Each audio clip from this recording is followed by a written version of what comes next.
certain amount of difficulty because the original purpose was to have a meeting for all the parish councillors in Staffordshire, parish councillors and clerks, because we were concerned about the number of plans for solar farms coming in this area, and we wondered whether it was a problem, an issue that was seen to be across the county. It took off, and we were able to welcome borough councillors, county councillors, but originally the intention was not to have members of the parish or the public. And unfortunately, Sir Gavin was unable to come to that meeting, but he did say he would love to come and talk to parishioners. So this is your meeting, sir. All I can say is thank you very much for coming. I think you're foolish, because I think it's coming to talk to a distinguished looking collection of people. But I don't know how they're going to respond, but I'm sure you'll be useful. Thank you very much. You do this when you're an MP, you get used to quite audiences aren't always pleased to see you. So I was banking on probably only about 5 or 10 people being here, so I was a little bit surprised to come off the car park and see so many here. But it probably is just a sign and a symbol of the concern that just so many people feel about where things are. Thank you ever so much, Peter, for just describing as to how this meeting came about, because I know that there's so many people within this parish and further afield who've actually been really battling on the behalf of parishioners here to try and actually put across the argument of why solar farms are not as beneficial as maybe some people have been saying. This meeting was a meeting about listening, not just about talking. Yes, it was initially convened about solar farms, but I appreciate there may be other issues and other points on literally anything, and I always get asked about a broad range of subjects usually. So please, if there are questions and there's issues you want to raise with me, please just raise it. I'm afraid to say I do not have a solution for everything. They do not issue with a magic wand upon election, or I've always missed out on the handing out of the magic wand.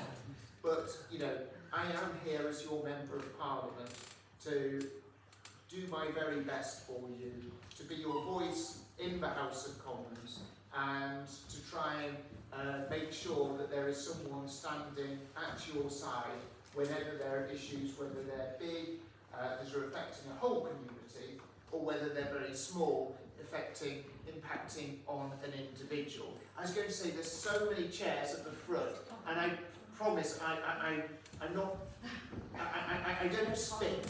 We're not that far. Yeah, not very far. Okay, just contrary to rumours and things that are said about members of Parliament. No smoking.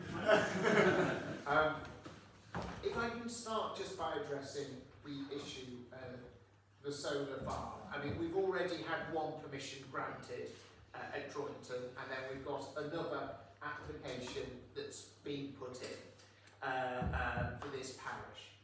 This is something that there was a debate on solar farms in Parliament just a few weeks ago, and this was a parish that I flagged up in this debate.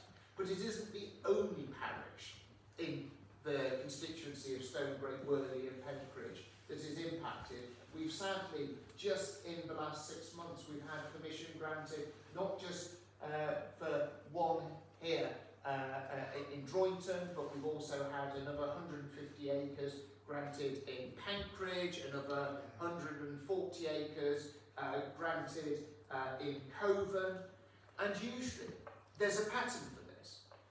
A local authority that actually at least knows the area that they're talking about. They know what the village is like, they know the communities they represent. The local authority says no, and then what immediately happens, the developer, and they're usually shell companies, not always, usually controlled by another company in another country, and there's no assets there. It's not as if there's millions of pounds, it's literally a paper company. It then puts it into appeal to the planning inspector down in Bristol, and then it goes to the Secretary of State, Ed Miliband, and Ed Miliband says yes. And it doesn't seem to matter what actually the community says, but it seems to be yes and yes and yes. And there is a danger.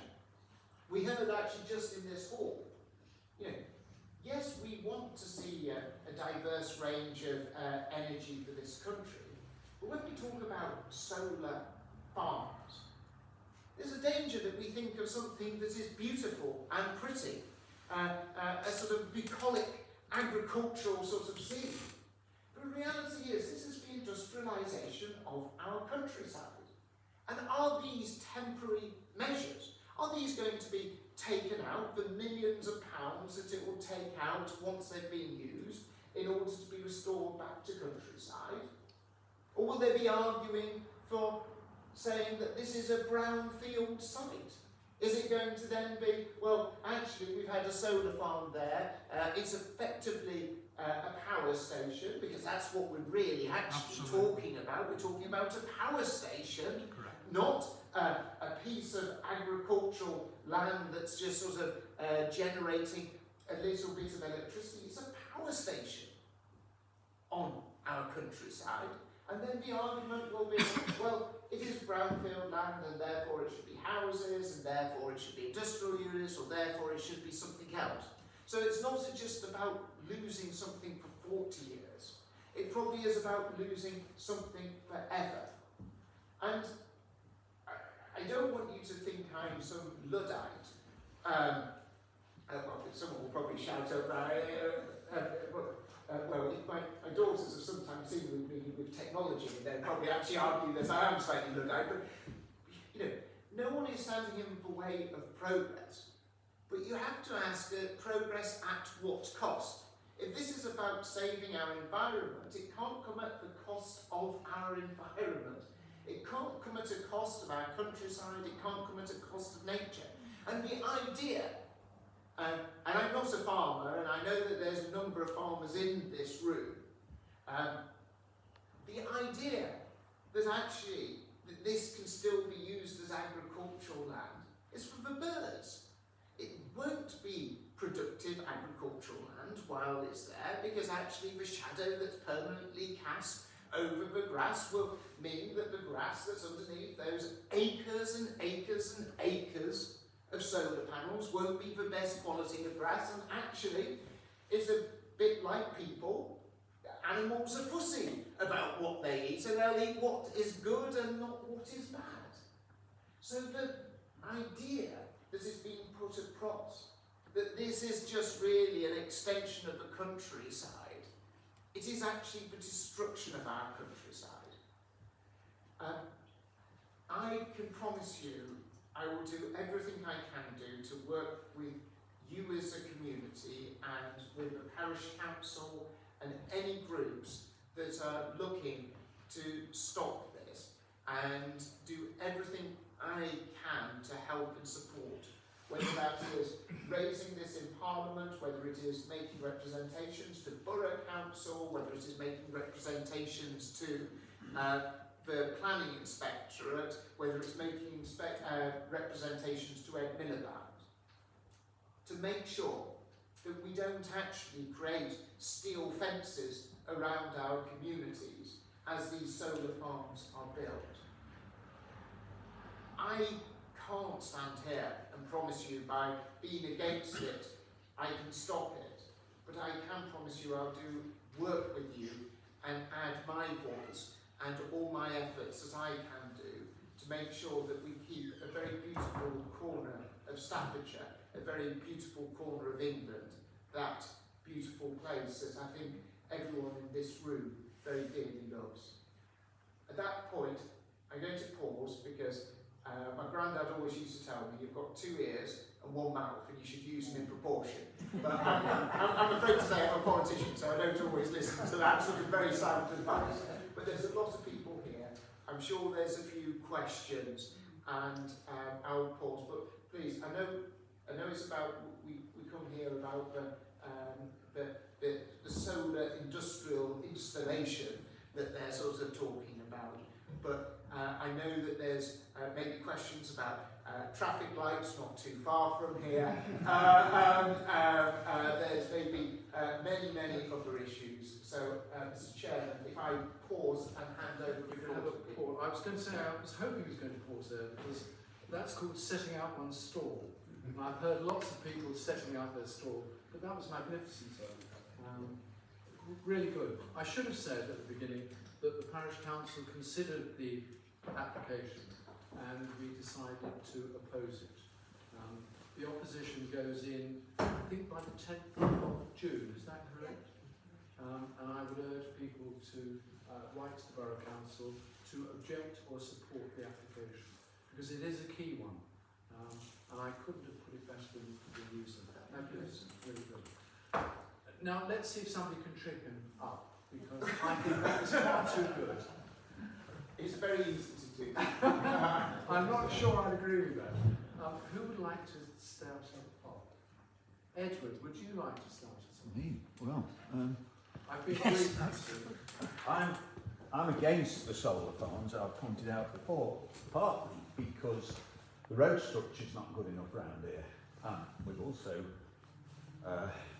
the first two, the one that's been passed and the one that's in for planning at the moment, are coming over a very large gas pipeline, which I am told in the evening has a PSI of 1,800 because it stores gas in there.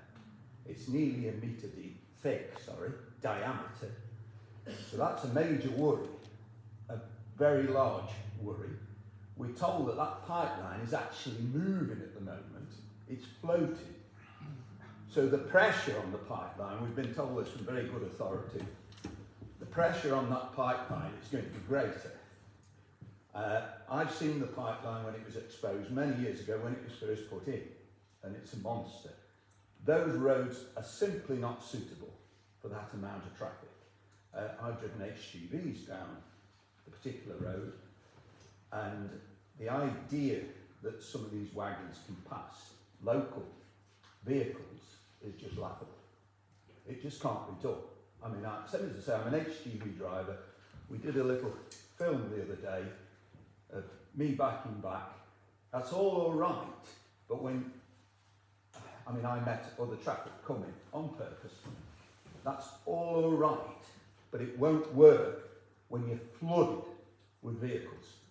Neither of those solar farms, one that's been proposed and one that's been passed, have any idea of the weight that they're going to bring in. They won't tell us. I've asked them many a time. Neither of them can tell us. They're not very bright, these people. I came in here and I said about the most recent one. And I said, well, what about, we're going to have to import more food? And they said, oh, no, that land's never been used for food production. Really? No, it's only grown grass. Well, most people here would know that grass grows cattle, sheep, etc. It also takes a vast amount of carbon dioxide out of the atmosphere. Yeah. And nobody recognises that. And it locks it up in the soil. But of course, when you've got solar panels, you then can't grow much grass. And that is another major problem that we've got. Yeah. So these are my main issues. There are one or two others, but I think that's enough to go on with. Yeah. That's very.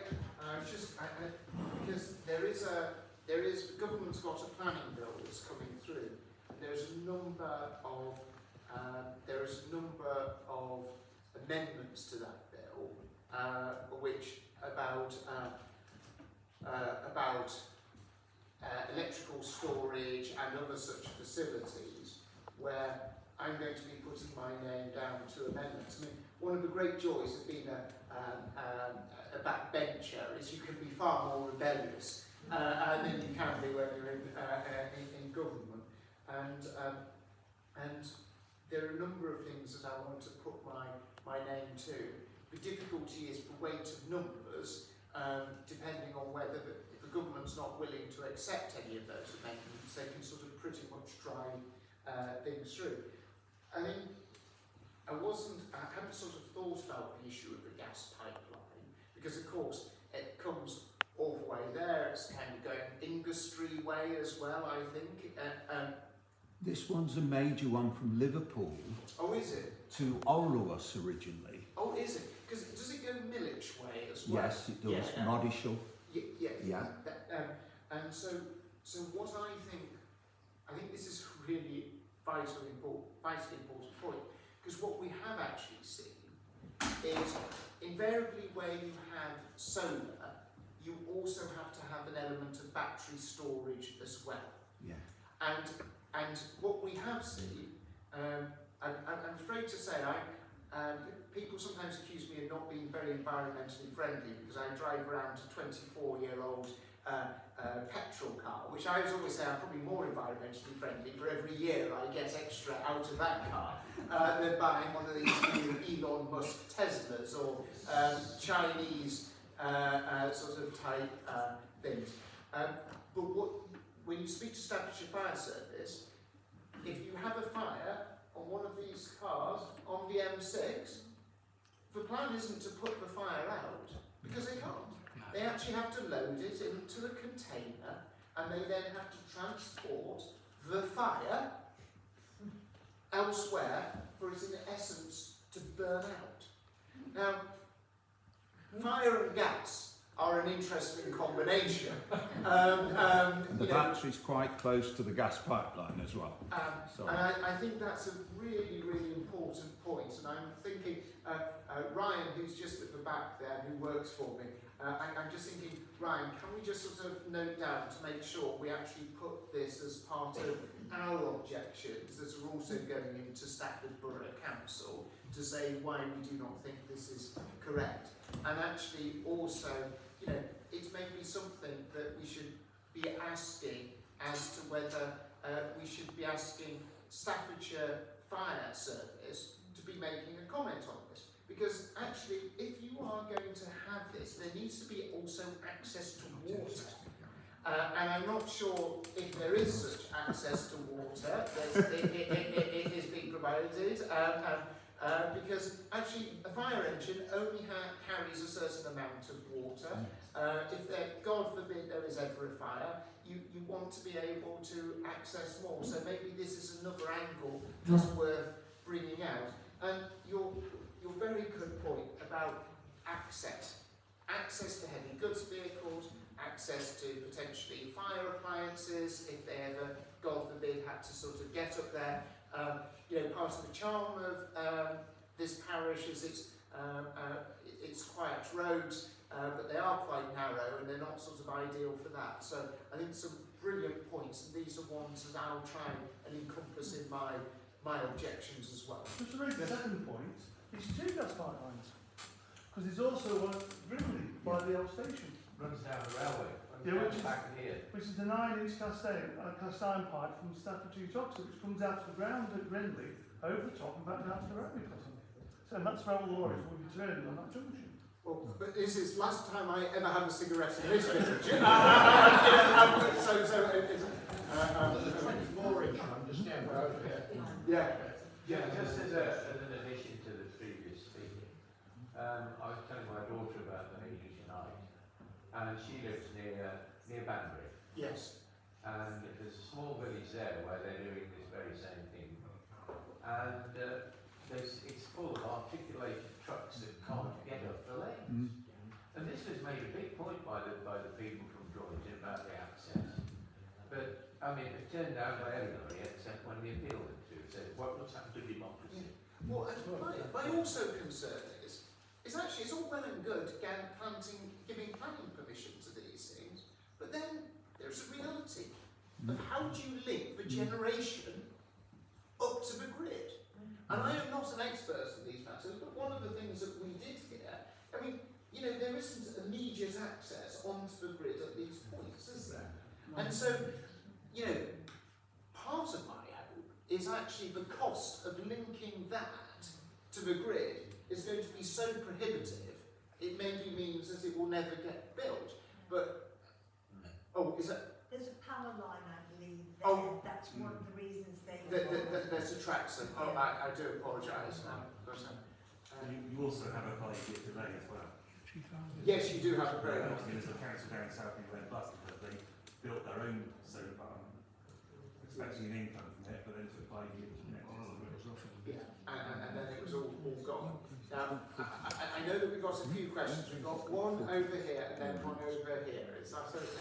Can I just come in before you? Because I should have said that we have some county councillors here. David Brooke, not David, Mike Brooke, very well. And I believe somebody else, another councillor is here as well, that I missed when they came in. They obviously haven't been able to... Your ex-county councillors here. Ex-county councillors. Whether you would like to comment on the roads, because obviously it's the Yes, I county would. council that is the Highways Authority. Yes, I would. So, Evening, Gavin. Evening, Chairman. John Francis, ex-county council. I've stood down this year because I've done it for 26 years and I think that's enough to be quite frank. I put my objections in most firmly to the Borough Council in Stafford and also to the County Council. The Borough Council, to a man and woman on the planning committee, refuted this application and it was rejected. It went, obviously, as Gavin knows, it goes to higher authority and it was overruled by the planning inspector. Now, the idiot who's in charge of all this, Ed Miliband, who I wouldn't trust to run a blooming egg producing farm, let alone anything else, allowed this to happen. Now, I put my objection into highways to stop these trucks going up and down these narrow lanes, as Ed was quite rightly pointed out. I've driven up and down there quite a few times myself. Richard Rayson lives up there. It's going to be an absolute nightmare getting the infrastructure in, all the kit to get into that field. So I objected to that. The officer at the time overruled that and said there isn't a problem. I don't know whether he came out to have a look or not, but I went absolutely ballistic. Unfortunately, that stands now, so we have a serious issue with that. I used to work in the power generation industry, so I know about the infrastructure problems we've got, I know about the generation capacity we've got. And the lights are going to go out big time this next winter, there's no doubt about that. Solar panels don't cut it this far north. We import gas and we import electricity from Norway now on the undersea cables. I was in Norway earlier this year and they have free electricity at night because the power stations run, so they charge all the Teslas overnight in Norway, which is more than anywhere else on the planet, because they've got free electricity and they pump some of that to us, but we have to pay through the nose for it. So the energy policies the government have got are absolutely ridiculous and they're totally out of control. I'll back all the village, this village and all the villages who want to object to this sort of thing up to the hilt, because it's nonsensical. And to say that the infrastructure is in to transport the electricity away from these solar farms is an absolute joke, because it isn't. The transformer stations need replacing, they're out of date. They should have been done 30, 40 years ago. The switching stations are out of date, they won't cope with it. The cables are out of date, the overhead transmission lines are out of date, the capacitors are out of date, so there's some serious infrastructure issues there that will start putting the lights out in this country in no uncertain terms, because if you notice sometimes the lights go in and out like that, that is a GEC breaker switching in and out in about 30 milliseconds. That's all they've got. They go bang bang and they switch the power off and go back in. If it's workable and it works, it'll stay in. If it isn't, there's a problem, it'll stay out. So those are now 40, 50, 60 years old. So there's some big, serious issues to come with this lot. Not only putting the infrastructure in for the solar panels, but for the windmills and everything else they want to put in. The only way this country will survive is through SMRs. If they don't have SMRs and they get the planning through, Gavin's got to push for this in Parliament, he's got to push.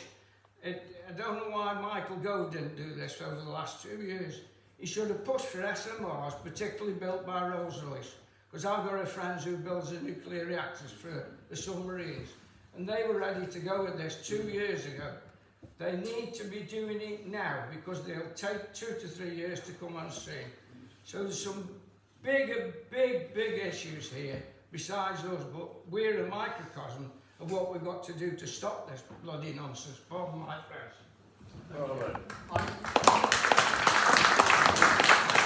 Interrupted somebody who had a point.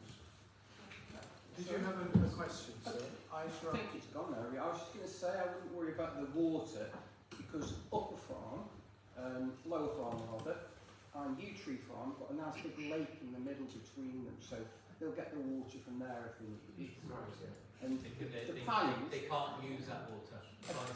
the panels at the moment, I mean, Mike Hurdle's quite happy with them because he won't see them from his house. So for the rest of us, it doesn't matter. And moving on to the roads are all far too small. You've got a 7.5 ton limit on there. Yeah. They're one lane, you can't pass. No.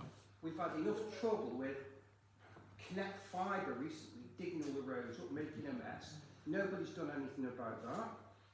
They've left rubble, they broke the roads, broke my wheel, and nothing happens. So if we're going to get something like this, you know, what problems are going to follow with it? Precisely. This is, I mean, I think if we look at two things, the first one is the local issue about trying to get the best possible objections into this application, because that's got to be our priority.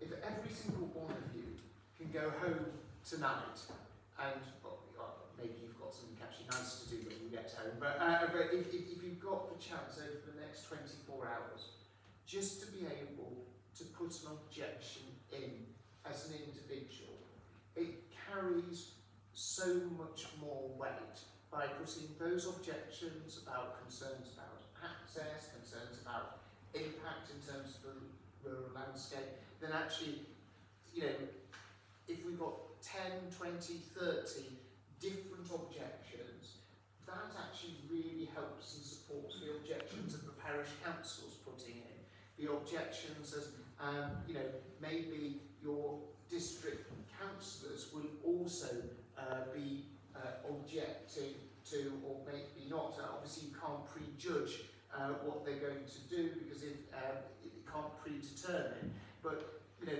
actually as many people taking the time to make the arguments that you make and so many of you have already made here really just helps so much. So if you've just got 5 minutes, it doesn't have to be legal text, it can be quite simple, but just articulating why it will have such a negative impact upon the parish.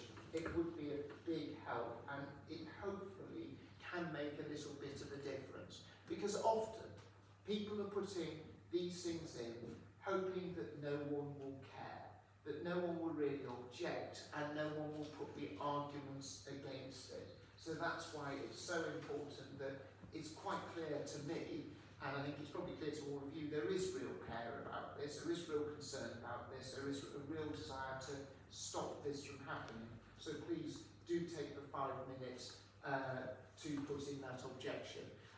John, I'm not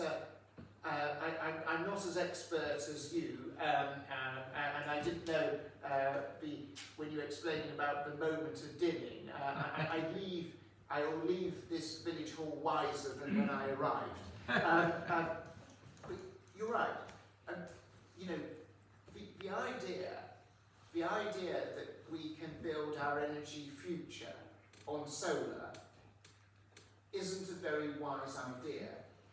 There is only one country that is more inefficient for solar than the United Kingdom, and that is the Republic of Ireland. Correct. Out of anywhere in the world, we're the second worst. And there's going to be another craziness. We're stopping, you know, I used to work in the ceramics industry for many, many years. Anyone who works in the ceramics industry knows that you need to actually have gas in order to be able to fire ceramics. You know, there's so many industries that will need gas, not just this year, not just next year, but in 10 years' time and 20 years' time. Yet ironically, because we'll stop lots of companies pumping and paying taxes in this country to pump gas from the North Sea, we're going to be in a ridiculous situation of paying Norwegian companies to pump gas from Norway in the exact same gas field that we would be actually pulling out, but us having none of the benefit. And there's some, you know, it's not about saying we will not get to a decarbonised economy, but it's saying let us do this in a sensible way that isn't going to bankrupt businesses, isn't going to bankrupt individuals, and isn't going to have an irreparable damage to our countryside and our environment. Because our environment is our hedgerows, it's about the ecology of a local area, and I think every single one of us in this room is a conservationist, probably through and through, and that is probably why we're here. But you know, I think it's got to be an energy mix, and the idea of carpeting the country. There's some constituencies in this country, and I think of that 6% of all agricultural land has been given permission for to have solar panels on it. And I'm thinking of the Newark constituency in Nottinghamshire. And that is a phenomenal percentage. Now, the danger is we're going to be in a very high percentage here in this constituency if it keeps going forward like this. And if every objection keeps getting dismissed, but that's why we've got to object so incredibly hard. Sorry, sir. No, so I was going to say, I mean, without sounding selfish, you've also got to think about our own investments, which for most people is their property. Yeah. It will devalue. There's no proof at the moment to say it does, but the question is, would you want to buy a house in the middle of 2 solar farms? No. And you're absolutely right, because it's about preserving the special place that we live in and we appreciate and we love. One thing I would just say, when you're putting in your objection, you've got to make sure that there's sort of some valid objections, and sadly, even though that has an enormous impact, sadly the Borough Council won't accept that as a valid objection. And there's quite a lot of resource on the internet as to what is sort of valid objection, and I'm not sure, but sometimes what you can sometimes do is maybe look at, like, say, the parish council's objections and not cut and paste, but sometimes use some of the thoughts and the comments as a bit of an inspiration to put in your own words, because it will be presenting quite a good, solid set of reasons, which are very much aligned to what's classed as valid planning objections. But you're spot on in terms of your worry and concern. Sorry, yes. Can I just say something? So I did loads of research on why solar farms have been rejected. Yes. If you go onto Google, you ask the question, I found 4 really large things why.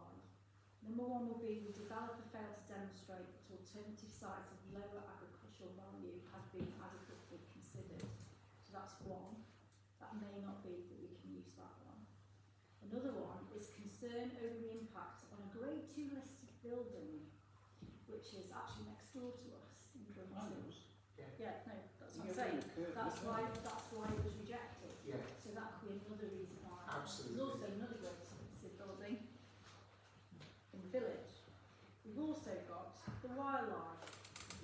So we've got a lot of red kites at the moment at our house. We're right in the middle of the farm, but it's right there. Yeah. We've seen newts, we've seen, what else? Loads of wildlife, which obviously we can do again. You great crested nutrients. Yeah. I read the ecology report that they put in. It just seems like they've skimmed over it, There's because another one. I'm picking them up all the time when they're breeding. Yeah. There's loads of them. There's another one, opposition due to the impact on greenbelt lands and the livelihood of a tenant farmer who have been working the land since 1967. So that's, I know there's no tenant farmers, but Gary, someone else. And I think it's maybe a good example to bring the impact on local businesses as a result of this development. I mean, just as we're walking in. Yeah, and they have been warned because of that. So Yeah. I think just go onto Google and find things. Yeah, and as we're coming in, we're sort of talking a little bit about the impact that it would have on, on your livelihoods, and I'm sure there's many more. So it's like, how many of these arguments can we all bring in, and making sure that we've got the best possible arguments to say no? Yes, sir. Decommissioning is my biggest concern with this whole thing. And interestingly, if anybody watched the planning meeting for the Aura Power Scheme, which is just outside this parish, it was dismissed as being an issue between the landowner and the solar company. Okay? If you ask any of these solar companies what is the likely cost of decommissioning, the answer you'll get is, we have it professionally assessed. You do not get an answer out of them. Okay? Now, when I was lambing, I got a few hours to kill overnight while I was waiting for sheep to lamb. So I went online and did some fairthing round. Yeah. And in the US, I found a report that was saying for ground-mounted solar systems, the cost of decommissioning was $368,000 per megawatt. Yeah. I've got in front of me an option agreement which one of the local outfits is kicking round, and they're saying we set aside £10,000 per megawatt. The difference is massive. In terms of the agricultural value of the land, you're talking about probably 10 times the agricultural value of the land to decommissioning the site. Now, I'll guarantee you that the solar companies will do a Wally's quarry on it when it comes to the end of life. They will walk away. The landowners will not be able to afford it. But how do we get the planning authorities to start and wake up to the fact that if those two can't afford it, who picks up the tab? Yeah. Well, this is actually, and I do fear there'll be, this is going to be a big legacy issue here. Yeah. An enormous legacy issue. And I think it's such a good point that you made there. Because these companies, as I say, they're shell companies. Once they have a planning permission, for people who get the planning permission are probably not going to develop them, but they'll flip them. And then they'll probably get flipped again, and they'll probably get flipped again. So by the time you get to the end of this, you have probably had something that has been through maybe 5, 6, 10 different owners. Probably so owned by China, Gavin. 10 different owners all the way sort of through this. And any commitments that were given by the first owner of that business is probably not felt under any obligation by the last one. And to be honest, they'll have taken all the value out of the assets by the time it comes to the end of decommissioning. And frankly, you'll probably see a business just go into administration, and you will see with no assets but lots of liabilities. One of the things, it was, I know everyone thinks that politicians don't listen, but actually just in this hall, there was talking about the decommissioning, and I've just tabled a parliamentary question to Ed Miliband about actually how we could maybe have bonds. Yeah. So actually, it's a bit like if if you're committing to make a big investment, but actually you can put a bond or an insurance effectively on it to say there is going to be that pot of money there in order to be able to deliver on the decommissioning. Because I think exactly a lot of farmers, or landowners who have maybe sometimes got this land, are going to be in for a bit of a shock because they're owning the freehold on it, but they're going to actually find themselves into quite a difficult position. And I'm just having a bit of an idea, and I'm not sure if I'm out of time, but I'm looking at Ryan because he's better at drafting these things than me. It's like when you're an MP, it's better to have good stuff. But Ryan, I think, why don't we look at the planning and infrastructure bill? Because there might be just, I don't think it will probably get called, and I certainly don't think the government would accept the amendment. It might be just worth looking as to whether an amendment could be drafted that we could try and put on the order paper in order to be able to say actually bonds, when these applications are put forward, that bonds have to go with them. Now, I know that Ed Miliband is going to object to it enormously. Do you know what they were objecting to just the other week?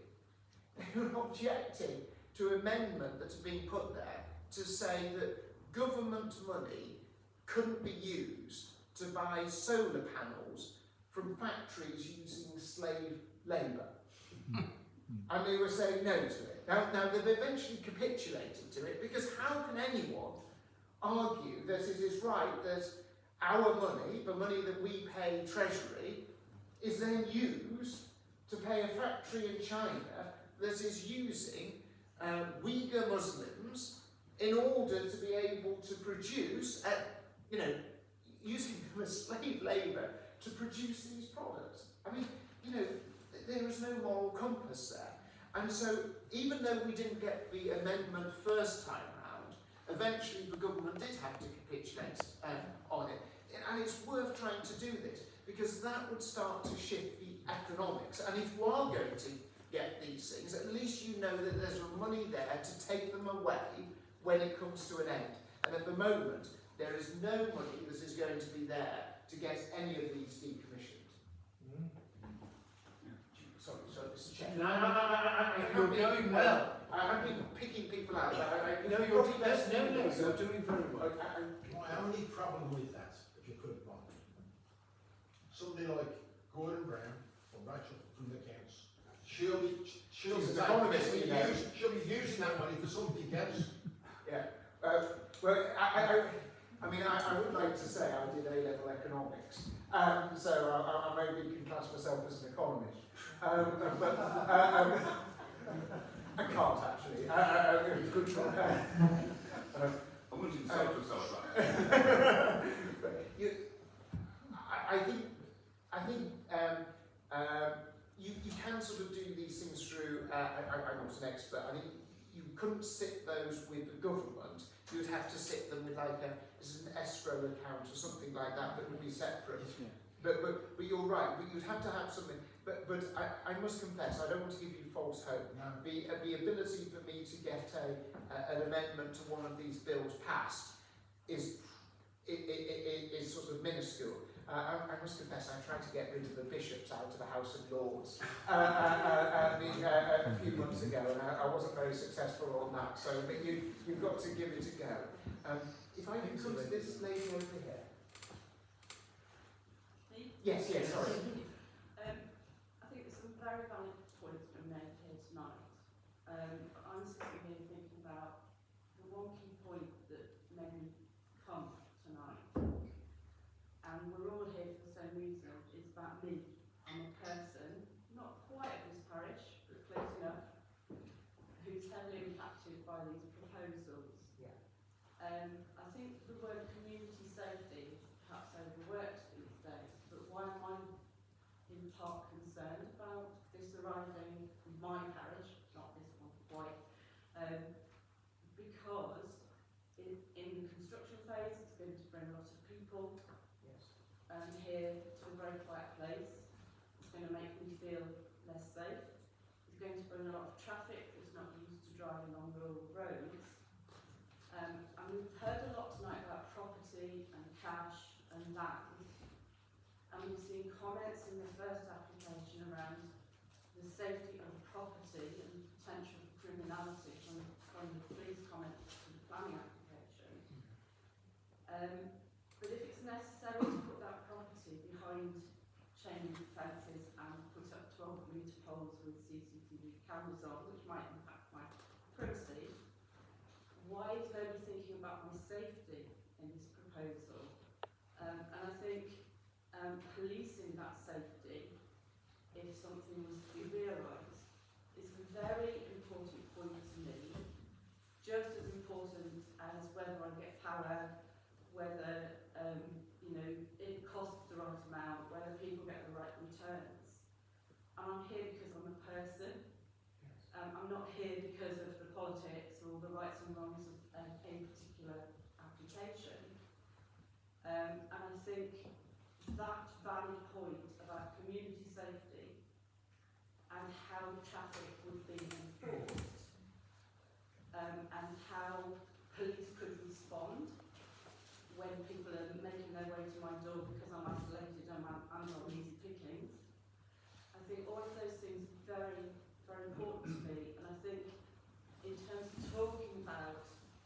these proposals, there have to be not emotive points, but valid points in the framework of the planning rules, but also some objective points that are about people. So I think we need to stop thinking about the emotion, but why am I here tonight? Because I'm worried about me. Yeah. And I think you're very right, because there is a whole set of issues around community safety. And as I say, we're talking about a power plant being built in the countryside here. And of course, when they build power plants, they build the infrastructure around them because they're trying to protect their asset. But then that takes away and impacts even more to make it less about the countryside, less about actually wildlife being able to move around on that. And I mean, wildlife, flows all the way around. But also a very valid point about how we make sure all the objections fit into the criteria that can be considered for planning. It is absolutely valid. I'm not a planning expert, I'm afraid I'm not a planning lawyer, as I can't sort of best advise, but I again would ask you to look at, I'm not sure if your objections are publicly available. Not at the moment. The timescale has been very short. As I said, the 10th of June is when it has to be in. They are drafted. We've tried to get more and more evidence, and it looks as though it's going to be very difficult to get it. So basically, it won't be available publicly until just before the 10th, because we want to make sure that every piece of evidence that we've got goes into it. So we'll do everything we can, but please do make sure those objections aren't the emotional ones, but very much sort of informed by the planning itself. I think John was... Yes. Chair, thank you, Chair. John Merris, I live in Stowe. I'm retired from my sins, Chartley Town Planner and Transport Planner. It's very important that we do actually concentrate on. It's very easy to talk about the financial side. That is not a planning consideration, as you said, absolutely. But what is important, I'm quoting from what I still think is the current government guidance, renewable and low carbon energy, which was published in 2015 and last updated 2023. It's possibly being updated as part of the current development, but one of the bullet points is protecting local amenity is an important consideration which should be given proper weight in planning decisions. So that particular document, I think, has some excellent points to it. One thing I hadn't actually come across in any of the objections before comes later on in the document. I do have a copy of the direct quotes if you'd like. Oh yes, I appreciate it. There you are, okay there. I'm talking about the back page at the bottom. I didn't give you a copy of the back page, Chairman, sorry about that. Well, I did give Sir Gavin a photocopy. Okay, well, you've got the front page then. Okay, but at the back it says, how should cumulative landscape and visual impacts from, you talk about wind turbines, but it's a general reference if you actually read these paragraphs. And it's talking about, it distinguishes visual impacts from cumulative ones. We'll leave that aside because it's semantics really. It says, if I may quote, cumulative visual impacts concern the degree to which proposed renewable energy development will become a feature in particular views or sequence of views, and the impact this has upon the people experiencing those views. The people, this is amenity. Yes. It's not money, it's amenity. Exactly as you said. Cumulative visual impacts may arise where two or more of the same type of renewable energy development will be visible from the same point. And we are now talking about a village surrounded. Yes. Totally surrounded. I mean, oh, I feel so sad. So sad. Yes. And it says, it continues, two more of the same type, or will be visible shortly after each other along the same journey. Hence, it should not be assumed that just because no other sites will be visible from the proposed development, that proposal will not create any cumulative impacts, and I think that should be kept in future guidance. This is actually one of the points I made before. It's sort of the Commons, but sometimes you can make a point in the Commons and no one hears Yes, it. I haven't known about the Hansard. My contributions are always good for insomnia. So if you're, Yeah. if you're struggling this evening or anything, just Hansard is good for insomnia. I think the point about cumulative impact is actually very.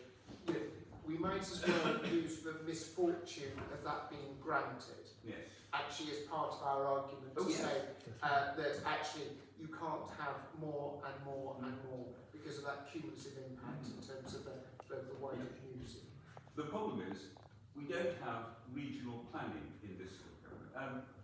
I was made redundant eventually, happily made redundant, by the way, at the start of this century, because I was involved in regional transport planning, which faded away. Yes.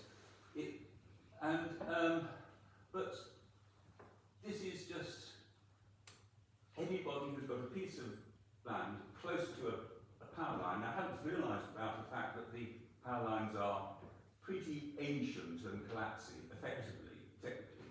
They'll need renewing. Just because you have that potential facility, or at least you can put forward that facility, whether it's actually true or not, that will give you permission. And unfortunately, this area does have the old power station lines still getting there. But they're not, they're suitable, there's no matter. But that's not regional planning. That's not putting generation where it should be. And having driven past on, I think,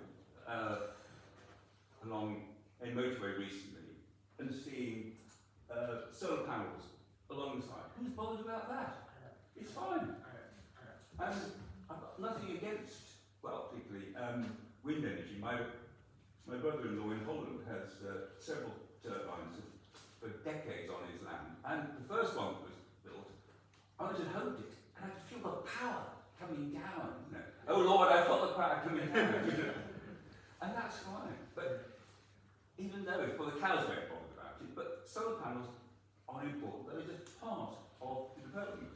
Nuclear, solar, but also and the rest. But also solar is so much more land hungry than anything else as well, which I think is also a consideration. That's right. Yes, it's wind turbines, they didn't bother with cattle. Yes. Dairy cows, and dairy cows can be bothered, you know. Yeah, absolutely. Yeah. Gentleman here sort of wanted to come on here. Yes. Brian Holmes, Ivy House Farm Droyington. Not a working farm, unfortunately, but was. Yes. I absolutely agree with everybody here.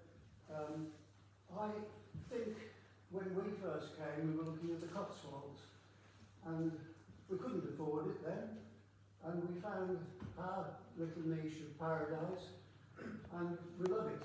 Yes. And there was a famous broadcast on television which said, Staffordshire. And that's what we're trying to protect here. We're trying to protect something which is very, very special. And yes, it's going to affect our future, it's going to affect our grandchildren, because we thought we were going to be able to pass on something worthwhile, and as has been said, it will affect the value of properties. There are 80 Ministry of Works sites which can be developed throughout this country, and they are planning to do that already. I can give you the names of those places. Some of them have already been developed. But our problem is the old power station in Rugeley. Yes. And we've got the pylons and the infrastructure, and these people like Morton Brook up at Newton and Novus and Push, they're doing this on almost it's just a ready-made thing for them. It's going to be so easy. It'll be like my grandfather used to dig up coal because it was near the surface. This is something which is so easy to take over. And we are being worn down by the way that this thing has worked. in 2 stages. The first stage, okay, we'll let him carry on and see if he can get it through. We all tried very, very hard with that inspector. He came into my garden, he looked at other views which the Borough Council and Brendan McKeown and his planning committee had already tried to highlight. He went and looked. But still, he came to the conclusion, because he has been told by Edmund Bank what he's got to do. And we can't fight that. And I don't think that you even can fight that. Well, we've got to do everything we can do to fight that. Yes, Because I I'd rather fight and fail than fail to fight. Because actually, if we just give up and we're just going to say, whatever happens, whatever comes, we will just accept. Yeah. Well, that is just the wrong approach and the wrong attitude. And I know that actually people have been working so hard to get it objective in the first instance, and we will work so incredibly hard